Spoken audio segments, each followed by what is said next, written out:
तो भैया तो मोहम्मद याकूब अलवर में रहते थे। उनका चरित्र है पूरा।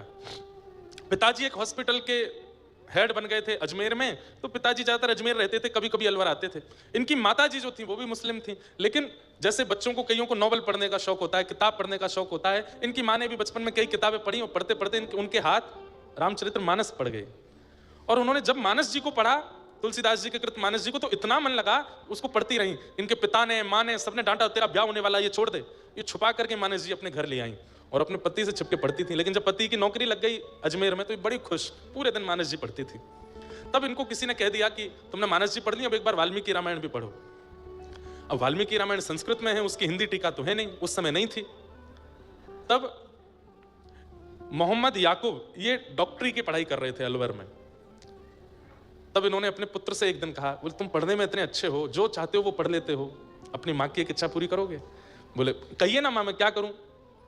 तो बोले कि है तो विपरीत बात, पिता को पता चले तो हो सकता है कि मारपीट तक उतर जाए, और समाज को पता चले तो बहुत बड़ा बहिष्कार, मृत्यु दंड तक मिल सकता है। लेकिन मेरी एक इच्छा है, मेरा मन इतना राम में लग चुका है, मैं इतना ज्यादा उनमें खो चुकी हूँ, चलते फिरते मुझे राम दिखते हैं। तो इनके पुत्र बोले, माँ कैसी बात करती हो, ये तो हिंदुओं के भगवान है। बोले हाँ, मैं चुप चुप के मानस पढ़ती हूँ, मेरा बहुत मन है कि मेरे प्राण निकले एक बार, उससे पहले मैं वाल्मीकि रामायण पढ़ूं, परंतु वो संस्कृत में है, मैं पढ़ नहीं पाऊंगी, समझ नहीं पाऊंगी, मैं क्या करूं मां?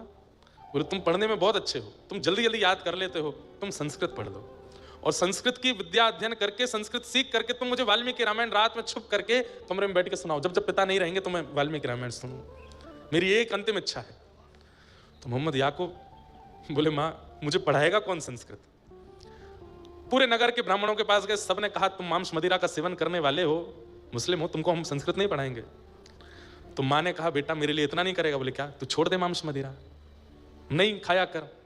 बोले माँ हमारा एक त्योहार है, उसमें तो खाना ही पड़ता है। बोले कि दिखाना सबको पर खाना नहीं, और इतना विश्वास किसी ब्राह्मण को दिला दे कि तू नहीं खाएगा, शायद वो तुझे पढ़ा दे। कल जो मैंने एक पद गाया था ना गोस्वामी तुलसीदास जी का, वो यहां सिद्ध होता है कि मोहम्मद याकूब की माँ को राम जी मीठे लग गए हैं, जो मोहे राम लागते मीठे, इतने मीठे लग गए कि अपने पुत्र को पूरे विपरीत क्रिया करवा दी, अपने धर्म से विपरीत। तब एक अलवर के पास के एक ब्राह्मण थे, उनको जब इन्होंने विश्वास दिला दिया कि मैं शुद्ध रहूंगा, पवित्र रहूंगा, आप कृपा कर मुझे संस्कृत पढ़ाओ, तब उन्होंने 6 महीने संस्कृत का अध्ययन किया, और 6 महीने में इतना याद कर लिया, इतने अद्भुत। अपनी डॉक्टरी की पढ़ाई भी करते थे, वहां पर भी निपुण, और रात्रि छुप करके संस्कृत पढ़ने जाते। संस्कृत जब पूर्ण रूपेण आ गई, तब वाल्मीकि रामायण लेके आए और अपनी माँ को सुनाते, श्लोक कहते, फिर उसका अर्थ सुनाते, फिर श्लोक कहते, अर्थ सुनाते। माँ तो सुनते सुनते सुनते भाव विभोर होकर सो जाती, लेकिन इनके ऊपर जो उसका असर होता था वो अलग था। ये तो बस उसी चित्त में रहते, उसी भाव में रहते, हनुमान जी की झांकी, राम जी की झांकी, लक्ष्मण आदि इन सब के भाव में बने रहते। अब वाल्मीकि रामायण पढ़ के रामचरित्र तो इनको सब समझ में आ चुका था, अब इच्छा प्रकट हुई कि अब रामायण तो हो गई, अब मैं क्या पढ़ूं? तब एक दिन उन्होंने उन्हीं गुरुजी के पास जाके बोले, गुरुजी अब मैंने रामायण तो पढ़ लिया, अब क्या पढ़ूं? बोले अच्छा श्रीमद् भागवत पढ़ो।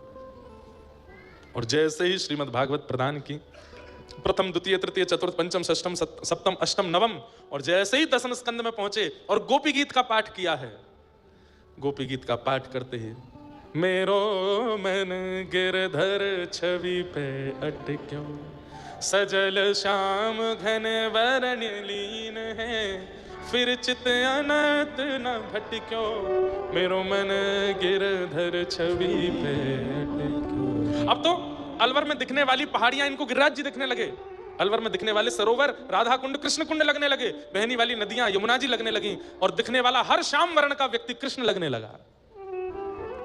नेत्रों में आंसू 24 घंटे रहने लगे, ये सूखे नेत्र नहीं रहते थे, 24 घंटे नेत्रों में अश्रु। और श्याम सुंदर कहां मिलेंगे, कैसे मिलेंगे, कब मिलेंगे, बस इसी स्थिति में रहने लगे। मां तो चली गई, लेकिन याकूब की स्थिति ऐसी कर गई, अब क्या करूं? एक दिन लाइब्रेरी में बैठ करके कुछ पढ़ रहे थे, तभी इन्होंने वहां देखा कि किसी के सिर पर तिलक है और वो किताब पढ़ रहा है और दूसरे हाथ में माला जप रहा है। इन्होंने जैसे उसको देखा, धीरे धीरे उसके पास गए और पास जाकर के बोले, आपने तिलक लगाया है, कंठी माला पहनी, आप क्या जप रहे हैं? बोले मेरे गुरुदेव ने मंत्र दिया है, इस मंत्र से भगवत प्राप्ति होगी, प्रिया प्रियतम की प्राप्ति होगी। ये चरणों में गिर गए, मुझे ये मंत्र दे दीजिए, मुझे भी उनका दर्शन करना है। बोले तुम तो मुस्लिम हो? बोले मैं हूं, पर मैं जन्म से होऊंगा, शरीर से हूंगा पर मेरा मन पूर्ण रूपेण। अब ये तो वहीं बैठ के गोपी गीत सुनाने लगे, सारे भाव सुना दिए, बोले मैं पूर्ण योग्य हूं, आप मुझे स्वीकार कर लीजिए, कैसे भी करके मंत्र दे दो। बोले मंत्र मैं नहीं दे सकता, मंत्र तो गुरु देते हैं। बोले अपने गुरुदेव से मिलवा दीजिए। तब इन्होंने कहा परसों गुरुदेव घर आ रहे हैं, उनका सत्संग है, 600-700 वैष्णव आएंगे, तुम भी आना, चुपचाप आके बैठ के सुनना। श्री सरस माधुरी शरण जी महाराज घर आए और मोहम्मद याकूब बैठ करके सुन रहे थे। दीक्षा लेना तो दूर की बात, जैसे ही गुरुदेव आए हैं, उनकी रूप देखते ही, उनकी झांकी देखते ही, उनकी चाल, उनके नेत्र, उनका मुखमंडल देखते ही ये मूर्छित होकर गिर पड़े। इनको ऐसा लगा जैसे मानो प्रिया प्रियतम एक तनु होकर के मेरे सामने आ गए हैं। होश में लाए, बोले तुम कुछ कहना चाहते हो, बात करो। बोले कुछ नहीं, मेरे सारे समाधान पूर्ण हो गए। बोले तुम्हें दीक्षा की, दीक्षा भी हो गई, इनके दर्शन ही दीक्षा है, बस ये जो आज्ञा कर दें वो। उन्होंने भी हृदय से लगाया और दीक्षा प्रदान करी। और इनका नाम वैसे तो कुछ सरस करके कुछ नाम रखा, प्रिय सरस ऐसे करके कुछ नाम रखा, लेकिन फिर गुरुदेव को बहुत इनको देख करके बड़ा आनंद आता था, तो इनका नाम सनम साहब रख दिया। क्या नाम रखा? सनम साहब। और सनम साहब जी ने फिर ऐसे ऐसे पद गाए हैं, ऐसे ऐसे भाव गाए हैं श्री प्रिया प्रियतम के मिलन के। अनुपम माधुरी जोड़ी हमारे श्याम श्यामा के, ये सब भाव उसी परंपरा के। तो मुक्ति मतलब मृत्यु के बाद भगवत दर्शन, और भक्ति मतलब जीते जी ठाकुर जी का अनुभव। चाहे आप किसी जाति में हो, बिरादरी में हो, परंपरा में हो, कैसे नहीं हो, इससे कोई फर्क नहीं पड़ता। भक्ति जीवन में आ जाती है तो जीते जी ठाकुर जी का अनुभव होने लगता है। ठाकुर जी अनुभूति ही कराते हैं, ये बात लिख लीजिएगा, अनुभव ही होता है। जैसे उस दिन नंदू भैया को यहाँ पर कोई डाल मचलती हुई दिखी, अब आप भूत प्रेत नहीं मानना, जिनको देख के भय लगे समझो वो भूत प्रेत है, और जिनको देख करके और देखने की इच्छा हो, जिस अनुभूति को देख करके, जिस भाव को देख करके और समीप जाने की इच्छा हो, समझ जाना वो अबनॉर्मल स्थिति जो दिख रही है वो ठाकुर जी ही हैं, वो आपको ही अनुभव करा रहे हैं। भक्ति, तुम भक्ति चुनो, मुक्ति नहीं।